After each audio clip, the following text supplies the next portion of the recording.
This is Erin McGrane with the Heartland Song Network, which is a Kansas not-for-profit, and our mission is focused on elevating the art of the song and the art of the songwriters themselves. And I'm delighted to be here today interviewing our Artist of the Month for August 2021, who is Danielle Anderson, also known as Danielle Ate the Sandwich. Welcome, Danielle. Hi, Erin, and hi, everybody at Heartland Song Network. I have to confess, you're one of my favorite people in the world, so it's just a Ooh. pleasure to talk to you today. Oh, Danielle has done so many things and is a very multi-talented person. So I'm going to ask if you would just give us a little bit of background, give us your name, where you're from, tell us a little bit about yourself, and then I want to dive into lots of questions. sure. I was born in Nebraska, and then moved to Colorado when I was about in eighth grade. And I got started in music when I was going to college in Fort Collins, Colorado. And that's where I spent about the first 15 years of my musical career playing open mic nights, developing the possibility that I could become a musician and then stepping into that role. And just 3 years ago, I moved to Kansas City to start a new adventure here. So I am a singer songwriter. I call it in folk pop music on ukulele and guitar. And I love to write songs about science, death, my family, and our relationship. So things can get pretty heavy pretty quick. But one of my favorite things is performing live and even in my, online presence and everything I do, even though the songs get heavy and are full of emotion, sending things off into the world with a humorous twist, so that we're laughing and crying and sort of feeling everything that is in the human emotional spectrum. That And is that is the Danielle show. Yes, yeah, yeah. laughing, And crying. Danielle Ate the Sandwich is my stage name, and a lot of people want to know, where did you get that name? And it's really just something I thought of when I was first getting started on the open mic night circuit and getting my MySpace page started. And I was like, what am I going to call myself? So I just came up with a list of things, possible names, and a lot of them seemed too serious or too poetic and emo. And Danielle Ate the Sandwich just felt fun and right for who I am and what I'm doing. And I think sandwiches are fun and friendly. And so I kind of I took on the name, not knowing that it would become such a big part of my life and my career, but it still feels right. So if you had me go back to that day to pick something else, I probably would still pick it. So that's who I am. Nice to meet you. Well, in addition to songwriting, you're also a fantastic performer, a really wonderful stage performer. You're a multi-instrumentalist, a poet, a comedian, a teacher, and a mentor, and actually an artist. So I have some of your artwork hanging on my wall in here. She, Really? yes, very funny. You were doing a sketch a day for a while, and I was enjoying those on your Instagram post. For Yeah, I try to get creative whenever it can be an option. And I think that's something I'm growing into as as an artist whole and all around, is the importance of being creative in everything I do, not just my songs and songwriting, but like creative time in any form in any way is really important to just like fueling sort of my soul and making me feel my battery stored up and charged to do the things that we must do as humans on a daily basis. and it's fun to have different outlets and different avenues to take. If you're feeling blocked in one way, maybe you go do a little cartoon sketch to make yourself Absolutely. laugh. It's nice to have the ones that have less pressure surrounded by them. It's like I can draw a picture for Inktober and post it on Instagram, as opposed to like I have to write this commissioned song that has a deadline and it has to be really good. So it's nice to have those more fun and easygoing ones with less pressure. That's really important to me Yeah, and my. you are very talented in many ways. I want to focus at first, since we're talking to the Heartland Song Network about your songwriting. Do you have a estimate of about how many songs you think you've written in your life so far? I don't have a good accurate estimate. I would say hundreds. I have 7 full-length albums of original music. I have some side projects. One where I wrote dance pop pop music. Dance Uh, Party Thursday? yeah, Dance? it's called Dance Yeah. Club Dance Thursdays. Club Thursday. That's the So I have four Dance Club Thursday albums, and then I have six 24-hour album projects where I try to write as many songs as I can in just the span of 24 hours. And then I have songs that never went anywhere that I've started and finished, but are just sort of like sitting in a Word doc. So I always like see these things where like Joni Mitchell has uncovered songs from 1970, and I'm like, oh, I hope when I die somebody really digs through my computer because there's a lot of goodies. And at times for me it feels overwhelming of like there's so much stuff I have that I'm not doing anything with, but at the same time I think that's part of the process too, like spreading seed or watering here and there, and then before you know it you've grown a garden, and then you go back around the back corner of the house and go, oh my gosh, there's a wealth of good stuff here, and it feels right to dig back into that. So I'm hopefully just like starting countless Word docs and using all my computer space on these things that will maybe someday turn into a glorious new album. Yeah, but I think to answer your question, I would say hundreds, but I have no idea. It might even just be like 60. It feels like hundreds, but it might I just be think it's probably 60. hundreds.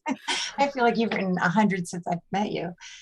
So let's talk about do you remember the very first song you wrote and how old you were and what it was called and Yeah, what I made you write remember it? a couple that feel like cheaters. I remember singing a song to my sister Amanda on her grandparents' farm in Dannebrog, Nebraska, and I was like, "Hey, I wrote this song."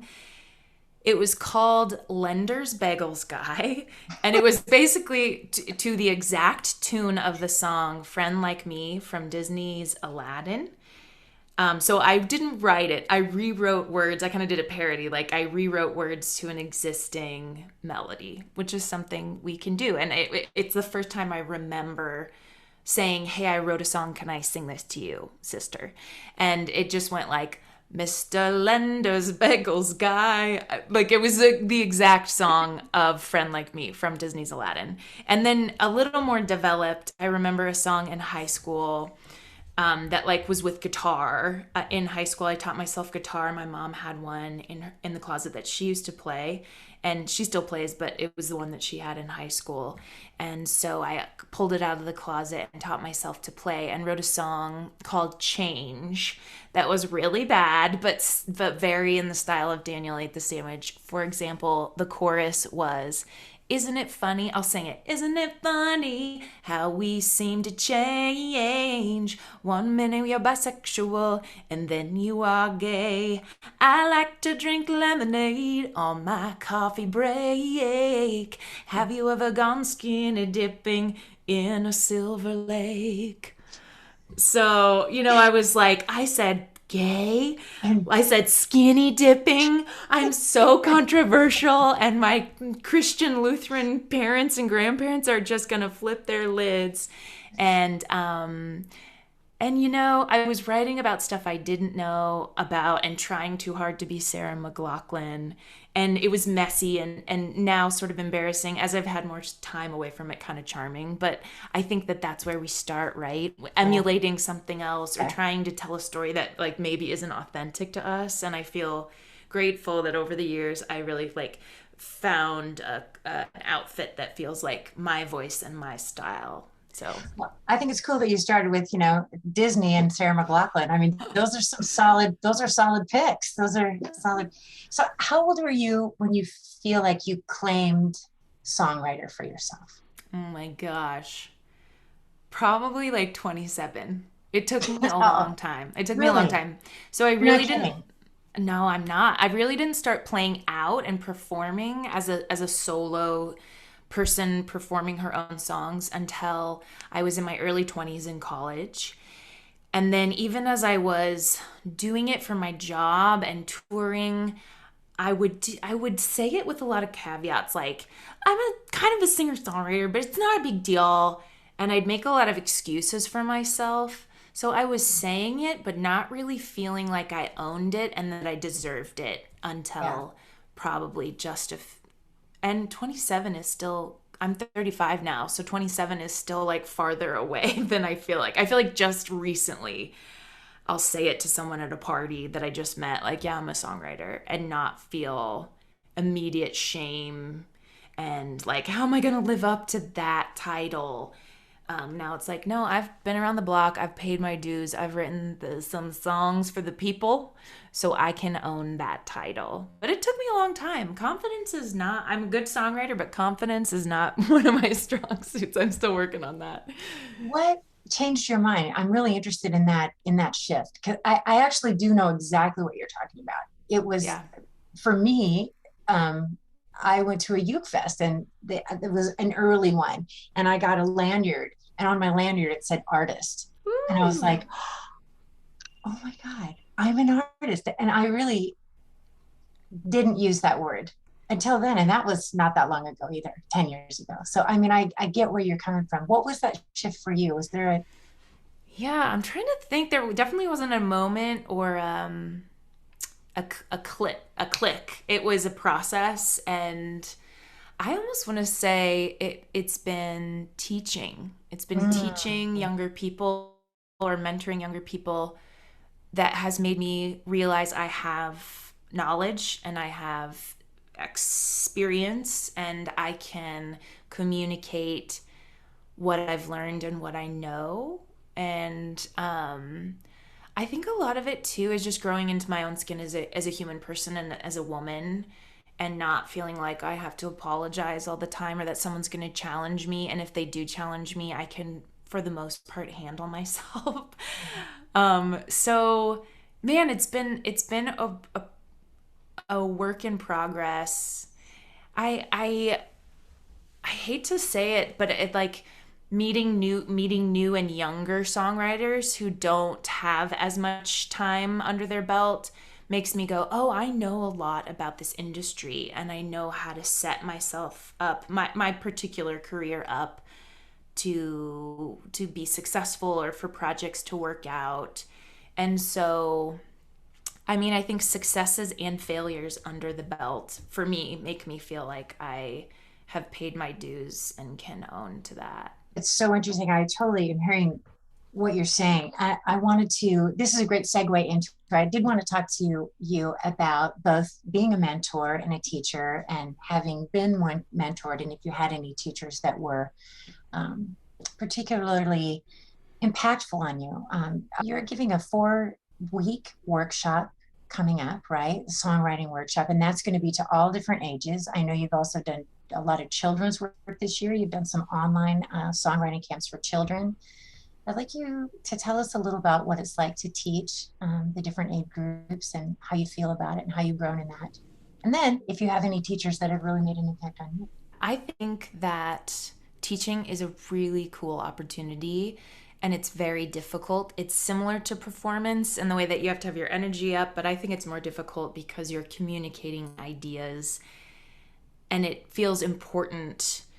It feels easier to make someone clap and go, that was a pretty song, as opposed to, I understand what you said and I am inspired to go do it. I'm self taught. So I think that I'm self taught as a songwriter. So I never had like a curriculum or a book I was reading or a teacher who was in my head going, well, salty Mr. Sanderson always used to say, start with your chorus. So I'm becoming my own teacher in my head and going like, I can do this, but how would I explain what I do to someone else, for someone else?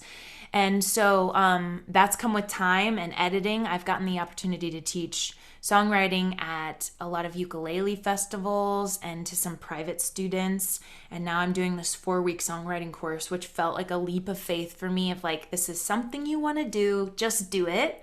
And I feel really excited. I got a group of 10 writers of different experiences and ages. But I think just knowing that they wanted to be there, knowing people want to be there and they signed up, I feel their enthusiasm already. And that's really exciting when you get a group of people who care and want to learn something.